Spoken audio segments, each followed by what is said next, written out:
السلام علیکم پیارے دوستو، آج ہم بات کریں گے حضرت موسیٰ علیہ السلام اور کوہ طور کے بارے میں۔ حضرت موسیٰ علیہ السلام خدا کے برگزیدہ پیغمبروں میں سے ایک تھے۔ یہودی آپ کو اپنے مذہب کا پیشوا اور بانی مانتے ہیں۔ آپ مصر میں پیدا ہوئے اور فرعون کے گھر پرورش پائی۔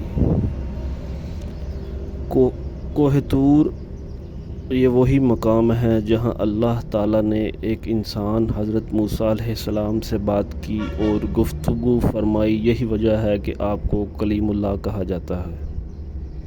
یہ وہی مقام ہے جہاں حضرت موسیٰ علیہ السلام نے اللہ سے ملاقات کی خواہش کی تو اللہ تعالیٰ نے جواب میں کہا تھا، لن ترانی، یعنی تو مجھے ہرگز نہ دیکھ سکے گا۔ پھر اللہ تعالیٰ نے اسی پہاڑ پر اپنی تجلی ظاہر کی تھی، اپنا نور چمکایا تھا، جس کی وجہ سے وہ پہاڑ ریزہ ریزہ ہو گیا تھا اور حضرت موسیٰ علیہ السلام بے ہوش ہو گئے تھے۔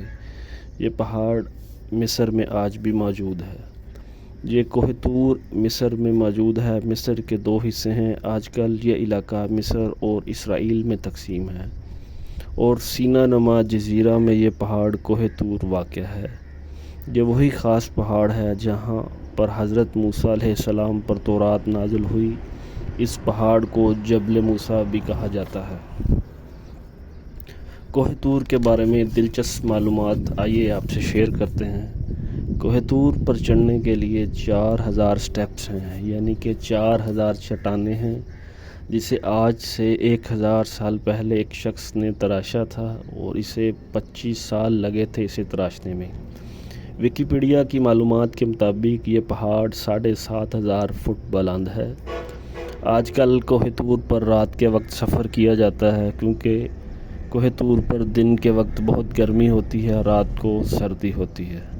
اس پہاڑ پر پانی اور سبزہ بالکل نہیں ہے۔ کوہ طور اپنے رنگ بدلتا ہے، یعنی کہ رات کے وقت یہ کالے رنگ کا اور دن میں گرے اور صبح کے وقت ریڈ نظر آتا ہے۔ امید کرتے ہیں آج کی ہماری ویڈیو آپ کو پسند آئی ہوگی۔ اگر پسند آئی ہے تو لائک اور سبسکرائب ضرور کریں۔